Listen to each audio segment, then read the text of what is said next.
Բարև ձեզ, Ստեփան Գրիգորյան YouTube-յան ալիքի մասնակիցներ։ Բոլորիդ ողջունում եմ։ Այսօր հուլիսի 2-ն է։ Այսօր էլ ունենք լրջագույն խնդիրներ քննարկելու։ Ադրբեջան-Ռուսաստան լարված իրավիճակը շարունակվում է։ Նույնիսկ ՄԱԿ-ի մակարդակով արձագանք կա, այդքան լարված է վիճակը Ռուսաստանի եւ Ադրբեջանի միջեւ։ Անպայման այսօր կխոսենք այս զարգացումների, այս լարված վիճակի հետ կապված, որոնք եղել են երեք։ Նոր զարգացումներ կան, դա է պատճառը, որ այդ թեմային ես կանդրադառնամ, անպայման ցույց կտամ, ոնց է Ալիևը օգտագործում այս հակամարտությունը, հակադրությունը Ռուսաստանի քայլերի հետ ի օգուտ իրան արևմուտքում իր ռեյտինգը բարձրացնելու համար։ Կխոսենք այսօր նաև շատ կարևոր հեռախոսազանգերի մասին։ Արարատ Միրզոյան, Իրանի արտգործնախարար Արաղչին, շատ ուշագրավ բաներ ասեց Իրանը, նաև Իրանը արձագանքեց այն, հիշում եք, մենք խոսացել ենք իսլամական համագործակցության կազմակերպության հռչակագրի մասին, այն մասով, որտեղ կան Ադրբեջանի դրույթներ, կխոսենք Պուտին Էմանուել Մակրոն հեռախոսազրույցի մասին, անչափ կարևոր ուշագրավ բաներ այնտեղ կա, 2 ժամ իրանք խոսեցին, բայց գլխավոր թեման կլինի պարոն Ալեն Սիմոնյանի, մեր ազգային ժողովի նախագահի բրիֆինգում երեք առած հայտարարությունների մասին ու այսօր առավոտ ռուսերեն լեզվով գրառման մասին։ Ինչի ինքը դրեց ռուսերեն լեզվով, հասկանալի է, դա ուղղված էր ռուս իր գոլեգաներին, ռուս լրատվամիջոցներին, Ռուսաստանի պետական հեռուստաալիքներին։ Այնտեղ կան մտքեր անչափ կարևոր, խորհուրդ եմ տալիս բոլորիդ կարդալ։ Պարզը ես կմեկնաբանեմ, իմ կարծիքը ասեմ, բայց անչափ կարևոր հայ ժողովրդի համար հիմա գնում են զարգացումներ եւ Հայաստանի հետ կապված, եւ Հայաստանի շուրջ։ Ուրեմն, սկսում ենք այս թեմայից Ադրբեջան-Ռուսաստան։ Մենք ասել ենք ինչից սկսվեց Եկատերինբուրգում Ռուսաստանի ուժայինները դաժան ձևով վարվեցին ադրբեջանցի ինչ որ խմբերի, Ռուսաստանը ասում է դա մարդասպան խմբեր են, Ադրբեջանը ասում է ոչ, անմեղ մարդիկ, Ռուսաստանի քաղաքացի, բայց ադրբեջանցի ծագումով Վոլգոգրադում շարունակվեց այս ձերբակալությունները ծեց ջարդ Ադրբեջանի նկատմամբ, նաև այդ թվում բռնվեցին, ձերբակալվեցին Լուկոյլի բարձր պաշտոնյաները, դուք գիտեք Լուկոյլը ղեկավարում է ադրբեջանցի ազգությամբ օլիգարխ, միլիարդատեր ու պարզա իր տարբեր մասնաճյուղերում աշխատում են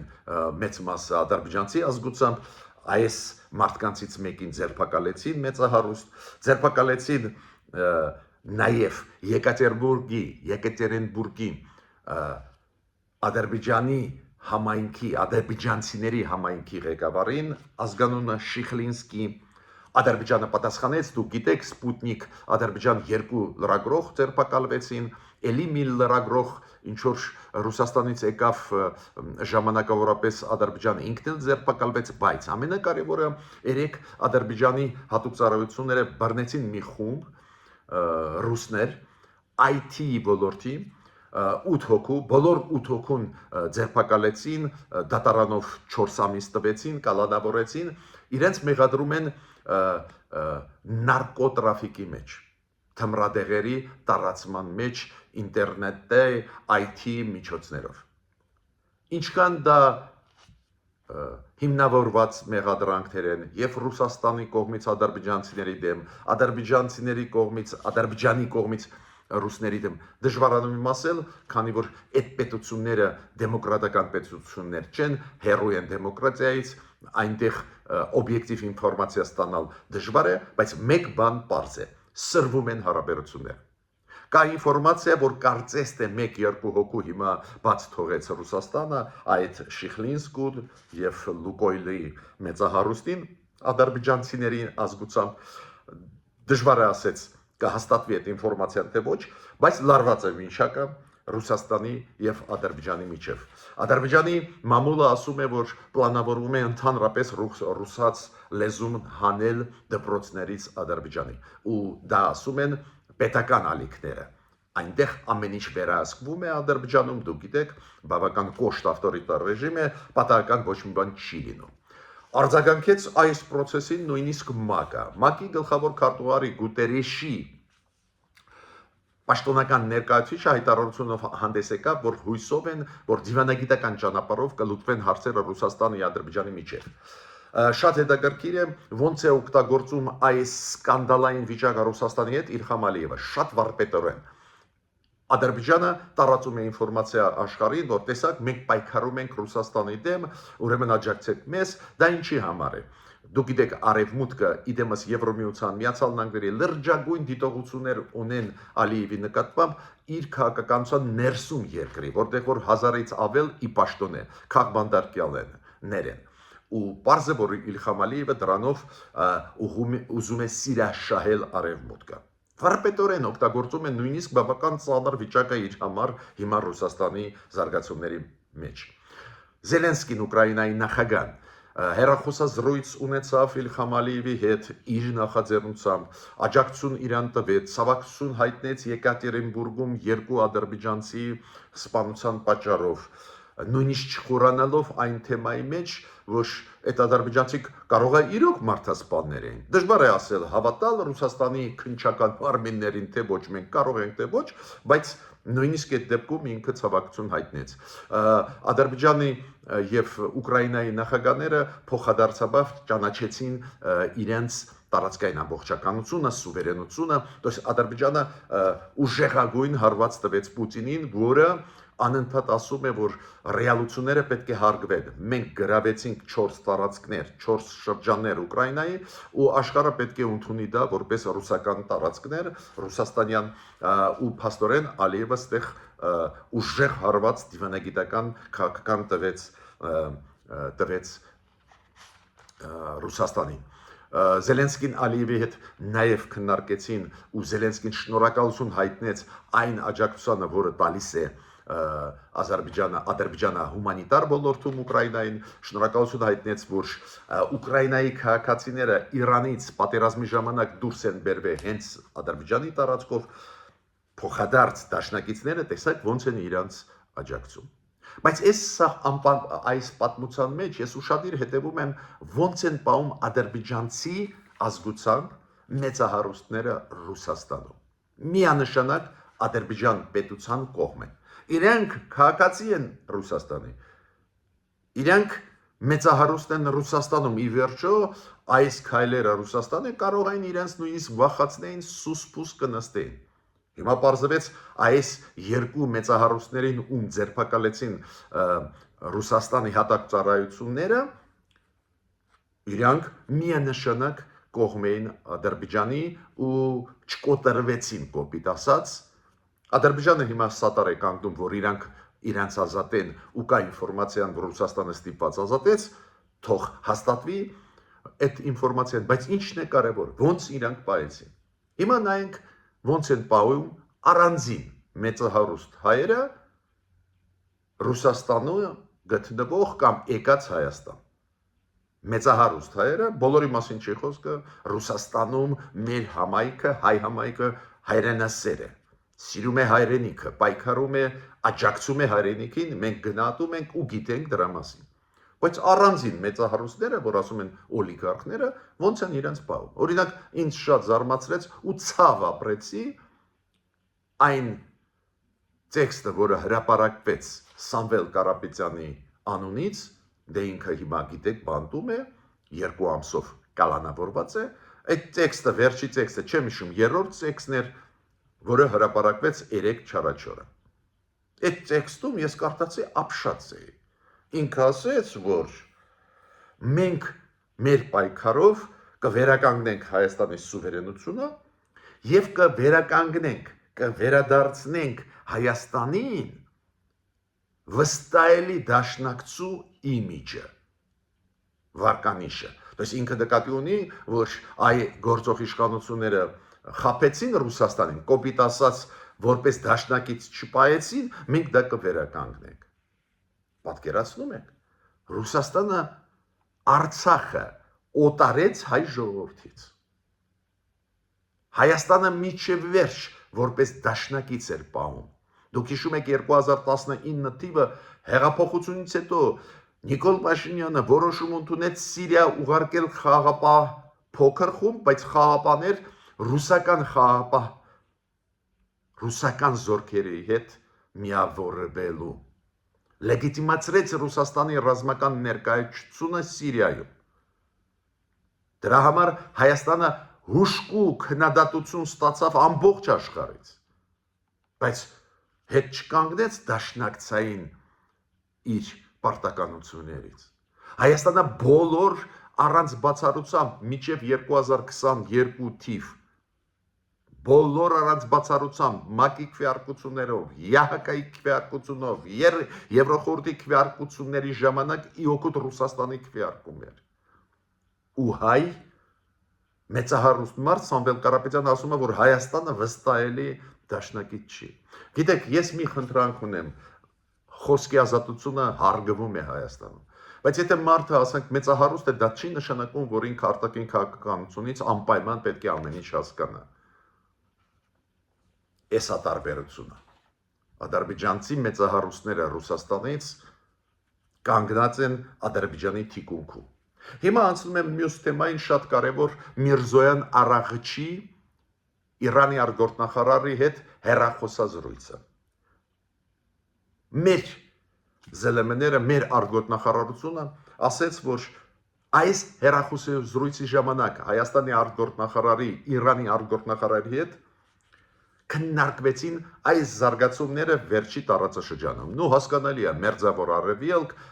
Իսրայելի հարվածները Իրանի դեմ ուղված։ Ու Միրզոյանը ասեց պարոն Արաղչիի, որ այս զինադադարը հնարավորություն կտա, որ զարգանա իրավիճակը, բանակցություններ լինեն, խաղաղություն հաստատվի։ Նաև պարզ է, որ կողմերը քննարկեցին երկկողմ հարաբերությունների զարգացումը, եւ ամենակարևորը Իրանը ու Հայաստանը պայմանավորվեցին ակտիվ աշխատել ճգնաժամային իրավիճակների, ինչը մենք տեսանք Իրանից շատ ու շատ պետությունների քաղաքացիները դուրս էին բերվում պատերազմի ժամանակ հենց Հայաստանի տարածքով, այս Իսրայելի հարձակումների ժամանակ Իրանի քաղաքացիները, պատվիրակությունները, պաշտոնական, սովորական քաղաքացիները դուրս էին գալիս կամ մտնում էին Իրան Հայաստանի տարածքով, շատ կարևոր համագործակցություն է։ Իրանի արտգործնախարարությունը այս հեռախոսազրույցի հետ կապված արեց իր հայտարարությունը ու իր հայտարարության մեջ կար մի հատված տարբերվող։ Իրանի արտգործնախարարը ասեց Միրզոյանին, որ Իրանը հիմա ուսումնասիրում է, ուզում է վերականգնել անունները այն մարդկանց, ովքեր Ամերիկայի, Իսրայելի զինվորականներ, ովքեր ռմբակոծում են տարածքը Իրանի, ու Իրանը պետք է դիմի միջազգային կառույցներին, ես մտածում եմ դա կլինի միջազգային ՄԱԿ-ի արբիտրաժային դատարանը փոխհատեցելու համար։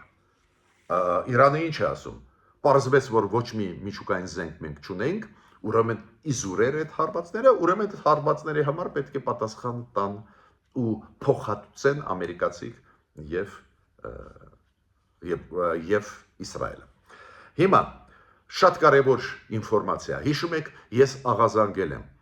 Իսլամական համագործակցության կազմակերպությունը արտգործնախարարության նիստը հիշում եք, որ եղել է Թուրքիայում, ես աղազանգել եմ, մենք ձեզ հետ քննարկել ենք այդ հարցը։ Այդ նիստի ժամանակ բանաձև ընդունվեց, որտեղ որ 4-5 անհեթեթ կետեր մտցրեց Ադրբեջանը։ Ու քանի որ այնտեղ քվեարկությունը գիտեք ոնց է գնում, ոչ թե քվեարկում են ով կողմա դեմը, եթե աղազանք չեն բարձրացնում պետությունները, դա ավտոմատ անցնում է։ Ու քանի որ մենք այդ հարցով ուշադիր չէինք, անցան մի քանի կետեր, դրույթերը շատ վատ, նաև արևմտյան, այդպես կոչված արևմտյան Ադրբեջանի կետեր։ Հիմա մեր արտգործնախարարությունը, ինչքան գիտեմ, սկսեց աշխատանք այդ ուղղությամբ ու առաջի արդյունքները կան։ Իսրայելի արտգործնախարարության պաշտոնական ներկայացուցիչը երեք չառաջորը հանդես եկավ ելույթով, որ IS իսլամական համագործակցության կազմակերպության նիստում արտգործնախարարների տեղ գտան ռեզոլյուցիայում բանաձևում դրույթներ, որոնք շատ զարմանալի են, ու Իրանը ասեց պետությունները մի քիչ պատասխանատու պետք է լինեն, այլ ոչ թե ինչ ուզենան մտցնեն, քանի որ Իրանն էլ անդամ է այդ կազմակերպության ու ասում է, որ մեզ մոտ ընդունված է չստուգել ամբողջ փաստաթուղթը, ամեն պետություն կարող է իր կարծիքը ասել ու Իրանը համարում է, որ պետք է հանվի այն կետը, որտեղ որ օրինակ Արևմտյան Ադրբեջան եզրույթ կա։ Շատ լավ արդյունք է մեզ համար ու այդ ուղղությամբ պետք է աշխատել, որ այլ պետություններն էլ քննադատեն այդ փաստաթուղթը իսլամական համագործակցության կազմակերպության։ Համոզված եմ, որ նույն Եգիպտոսը կամ Լիբանանը չեն էլ նայե այդ դրույթներին, որոնք մտցրեց թաքուն Ադրբեջանը հռչակագրի մեջ։ Մյուս հեռախոսազրույցը Պուտին-Մակրոն տևեց 2 ժամ։ Պատկերացնում եք, Ֆրանսիայի եւ Ռուսաստանի նախագահները զրուցեցին 2 ժամ։ Ու շատ հետաքրքիր էր, որ ինչ տվեց Փարիզի նախագահի, Ֆրանսիայի նախագահի մամլո այս ինստիտուտը։ Իրենք ասացին, որ Մակրոնը նորից վերահաստատեց Ֆրանսիայի կարծիքը, մոտեցումը, որ հարգում է տարածքային ամբողջականությունը Ուկրաինայի ու անհապաղ Մակրոնը առաջարկեց անհապաղ դադարեցնել ռազմական գործողությունները, կրակը եւ անցնել բանակցությունների։ Ինչ ասեց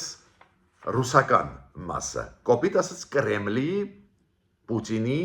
ադմինիստրացիայի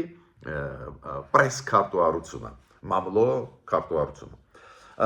որ Պուտինը հեռախոսազրույց ունեցավ Մակրոնի հետ, իրանք մանրամասն քննարկեցին Մերձավոր Արևելքում եկած process-ները, նաև Ամերիկայի հարվածները Իրանի օբյեկտների վրա, Ֆրանսիան, ռուսական կողմը ասում է, Ֆրանսիան եւ Ռուսաստանը հասկանում են, որ իրանք ՄԱԿ-ի անվտանգության խորհրդի մշտական անդամներ են ու պատասխանատվությունը, որ չտարածվի միջուկային զենքը, հասկանում են ու կշարունակեն այդ ուղղությամբ աշխատել։ Եվ Պուտինը նշեց, որ հենց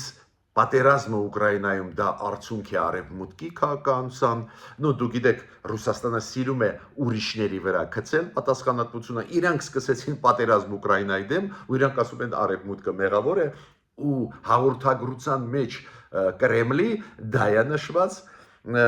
նաև Պուտինը զգուշացրեց, որ աշխարհը պետք է հաշվի նստի հողի վրա ինչ է կատարվում։ Կոպիտ ասած նոր տարածքային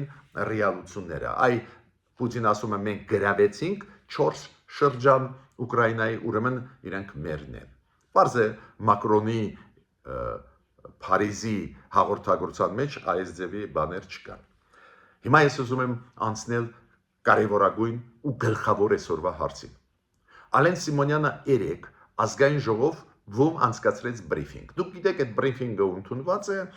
ազգային ժողովի նախագահն Ալեն Սիմոնյանը անցկացնում է բրիֆինգ, եթե այդ օրը լինում են ազգային ժողովի նիստեր։ Երեք եղել է արտահերթ նիստ ազգային ժողովի ու բրիֆինգ ինքը անցկացրեց։ Այդ բրիֆինգի ժամանակ ինքը անդրադարձավ 3-4 կարևոր թեմաների։ Առաջի կարևորագույն թեման, որը ինքը շոշափեց, դա հարցն էր, որ դադարեցվեն ռուսական հեռուստաալիքների հեռարձակումը Հայաստանում։ Ու ինքը ասեց, մենք հիմա դրա մասին շատ լուրջ պետք է քննարկենք, մտածենք, քանի որ ռուս-հայկական հարաբերություններին մեծ վնաս է հասցնում Ռուսաստանի առանձին հեռուստաալիքային ծրագրերը։ Մենք գիտենք այդ Սալավյովի ծրագրերը, այլ ծրագրերը, հենց պետական հեռուստաալիքներով հեռարձակվող։ Ու իրանք հեռարձակվում են նաև Հայաստանում, ու Ալեն Սիմոնյանը շատ ճիշտ է ասում, հիմա լուրջ պետք է մտածենք փակելու համար, մենք վաղուց է դրա մասին ասել ենք, դա հիբրիդային պատերազմ է, դա թուլացնում է մեր հասարակությունը, հարվածում է, ապա տեղեկացնում է, Հիմա Ալեն Սիմոնյանը դրա մասին խոսեց ու ինչ նաև ավելացրեց Ալեն Սիմոնյանը։ Ու ինքը ասեց, որ չի բացառվում, որ Սամվել Կարապետյանը ֆինանսավորում է առանձին մարդկանց կամ ծրագրեր, որ ի վնաս Հայաստանի քարոզչություն գնա Ռուսաստանում։ Ու ինքը ասեց նորից կրկնում եմ, որ Ռուսաստանը չպետք է միջամտի Հայաստանի ներքին գործերի մեջ։ Շատ ճիշտ հարցադրում է, մենք ինքը ասում է, ու հիմա լուրջ քննարկում ենք, որ ռուսական հեռուստաալիքների հեռարձակումը Հայաստանում դադարեցնենք։ Ինքը նաև խոսեց նրա մասին, որ ճիշտ է ասում Նիկոլ Փաշինյանը, որ Հայաստանում կա օտար երկրյա հետախուզության գործակալներ, ինքը հաստատեց, որ կան, դրա մասին մենք էլ խոսացել ենք, մեծ գաղտնիք չի, որ ոչ միայն Ռուսաստանը, ես համոզված եմ նաև էլի կա երկիր, որի ագենտուրան ստեղ ֆրֆռում է, պարզ է պայքար պաշտպանել երկիրը այդ ագենտուրայից, այդ աշխատանքը անպայման պետք է կատարեն պետությունները ու տարբեր պետություններում անընդհատ բռնում են տարբեր պետությունների ագենտներին, Հայաստանը այդ իմաստով ինչ որ քայլեր անում է, բայց ակնհայտ բավարար չի դա, ու ստեղ Ալեն Սիմոնյանը ասեց, որ քանի որ այդ ագենտուրային բաներից հարցերից խոսեց, օտար երկրյա ագենտուրայից խոսեց, գործակալների մասին խոսեց Նիկոլ Փաշինյանը, Ալեն Սիմոնյանը ասեց ճիշտ է, որ ինքը կիսում է այդ կարծիքը, որ դա կա։ Հիմա դրանով չավարտվեց պատմությունը։ Շատ կարևոր հարցադրումներ արեց բրիֆինգում Ալեն Սիմոնյանը, բայց դրանով պատմությունը չավարտվեց։ Ալեն Սիմոնյանը այսօր հուլիսի 2-ին առավոտ շուտ հանդես եկավ գրառումով սոցցանցերում, շատ կարևոր պոստ արեց ռուսերեն լեզվով։ Պարզվեց, որ իր երեկվա բրիֆինգից հետո Ռուսաստանում իր գոլեգաները, տարբեր պատգամավորները արձագանքեցին, ես գիտեմ, որ նաև արտգործնախարարությունը Ռուսաստանի արձագանքեց, պաշտոնյաներից մեկը նորից ասեց, որ Արևմուտքը խանգարում է նրան, որ Ռուսաստանը օգնի Ադրբեջանին ու Հայաստանին, որ խաղաղություն լինի, այդ ամեն ինչ անում է Արևմուտքը, հեռու պահելու Ռուսաստանին այն պրոցեսի բանակցային, որը գնում է Ադրբեջանի եւ Հայաստանի միջև, մինչդեռ Ռուսաստանը կողմ է, որ ստորագրի խաղաղության պայմանագիրը Ռուսաստանը պատրաստ է իր հարթակը տալ, բայց գլխավոր միտքը այդ արտգործնախարարության Ռուսաստանի պաշտոնյայի նա էր, որ Արևմուտքը խանգարում է, որ խաղաղություն լինի Հարավային Կովկասում եւ Բաքուն եւ Երևանը, ու ինքը ավելին այդ պաշտոնյան ասում էր պետք է վերադառնալ 2020 թվից մինչև 2022 թվի երակող պայմանավորվածությունների Պուտին, Փաշինյան, Ալիև, այնտեղ ամեն ինչ կա, դուք գիտեք այդ պայմանավորվածությունները բոլորը լուծվեցին ի հօգուտ Ադրբեջանի, մենակ մի հարց կա, որ մեր դիմադրում է մեր իշխանությունները Սյունիքում ճանապարհներ չեն ուզում ոչ ոք տալ, հիմա Ռուսաստանը ասում է այսա պետք է վերականգնի, որ Հայաստանը մեզ տա Սյունիքի ճանապարհները ու ընդհանրապես որ Հայաստանը կորցնի անկախությունը։ Էս է Ռուսաստանի դիրքորոշումը։ Ու հիմա Ալեն Սիմոնյանը արձագանքեց։ Ողջունում եմ այդ արձագանքը, ավելին ես առաջարկում եմ անպայման իմ այս հաղորդումից հետո կարդալ այդ արձագանքը։ Ինչ է ասում Ալեն Սիմոնյանը ու հատուկ գրեց ռուսերեն լեզվով, ինքը ասեց հատուկ գրեցի, որ իմ գոլեգաները, նաև լրագրողները Ռուսաստանի TV-ները, հեռուստաալիքները կարդան դա ավելի հեշտ ու մատչելի իրենց ասում եմ։ Ինքը ասում է իմ հայտարարությանը բրիֆինգի երեկվա, որ մենք հիմա լուրջ կքննարկենք, փակելու հարցը Ռուսաստանի հեռուստաալիքների, ինքը ասում է նորից Ռուսաստանում մենք լսում ենք, որ այդ Արևմուտքն է անում, պոկում է ռուս ժողովրդից Հայաստանը, Արևմուտքն է մեղավոր, փչացնում են հայ-ռուսական դարերից եկած բարեկամական հարաբերությունները, ու Ալեն Սիմոնյանը շատ ճիշտ է ասում։ նույն պայն ինչ որ գտնում են մեղավորին, բայց չեն ասում ինչու Հայաստանը բարձրացնում է հարց, ինչու Հայաստանը բարձրացնում է հարց, որ պետք է փակվեն ռուսական ալիքները։ Ու Ալեն Սիմոնյանը շատ կարևոր բան արեց, թվարկեց պատճառները, ինչու Հայաստանում հիմա Հայաստանի պատկան մարմինները քննարկում են հարց փակելու ռուսական հեռուստաալիքները։ Ինքը թվարկեց 5-6 փաստարկներ, որոնց հետ ես համաձայն եմ, օրինակ, ինքը ասում է, այնտեղ գնում է արշավ հայ ժողովրդի դեմ, այնտեղ գնում է արշավ Հայաստանի ավանդույթների դեմ, այնտեղ գնում է արշավ լեգիտիմ ընտրված իշխանությունների դեմ Հայաստանի։ Ճիշտ է ասում։ Հիշում եք Սալավյովի ելույթները, հիշում եք Լավրովի հայտարարությունները, Մարիա Զախարովի հայտարարությունները, հոգնեցինք հղումներ անել ու շատ կարևոր բան ասեց Ալեն Սիմոնյանը այդ թվարկան կետերը, երբ որ թվարկեց, ասեց նաև կա նկրտումներ Ռուսաստանում Հայաստանի տարածքային ամբողջականության դեմ ուղված, հիշում եք, երբ որ Ռուսաստանը պաշտոնյաները ասում են, որ դուք պարտավոր եք մեզ տալ ճանապարհ Սյունիքով։ Շատ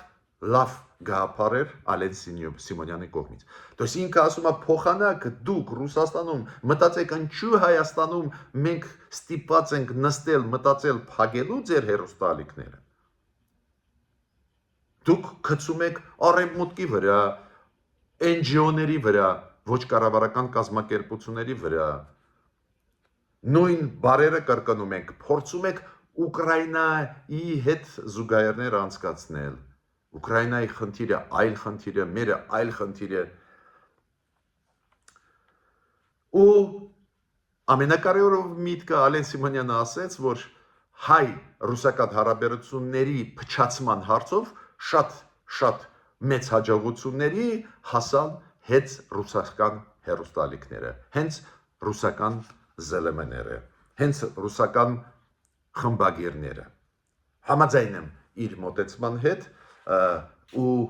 առաջարկում եմ անպայման կարդալ այս պոստը գրված ռուսերեն լեզվով Ալեն Սիմոնյանի կողմից։ Իրոք վտանգները շատ են, իրոք իշխանությունները սկսեցին պաշտպանել մեր հասարակությունը հիբրիդային պատերազմներից, իրոք կա շարժ, կան քայլեր, բայց պետք է փակել ռուսաստանյան հեռուստաալիքները։ Լուրջ վտանգ է, լուրջ ապակայունացում կարող է լինել Հայաստանում դրա պատճառով ու կարող է պահակալ, որ չես կարողանալու դիմադրել։ Հիմա ռեսուրս կա եւ իշխանության մոտ, եւ հասարակության մոտ պաշտպանվելու դիմադրողականությունը ուժեղացնելու, բայց պետք է հասկանանք, որ զարգացումները բարդ են գնում, ուրեմն պետք է պատրաստ լինենք պաշտպանել մեր հայրենիքը։ Այո, ինֆորմացիոն պատերազմը ոչ պակաս վտանգավոր է ցանկացած երկրի համար, նաև այդ թվում Հայաստանի համար։ Հիբրիդային պատերազմները դա լուրջ բացասական վտանգավոր երևույթ է բոլոր ժողովուրդների համար, ուրեմն պետք է սովորենք պաշտպանվել։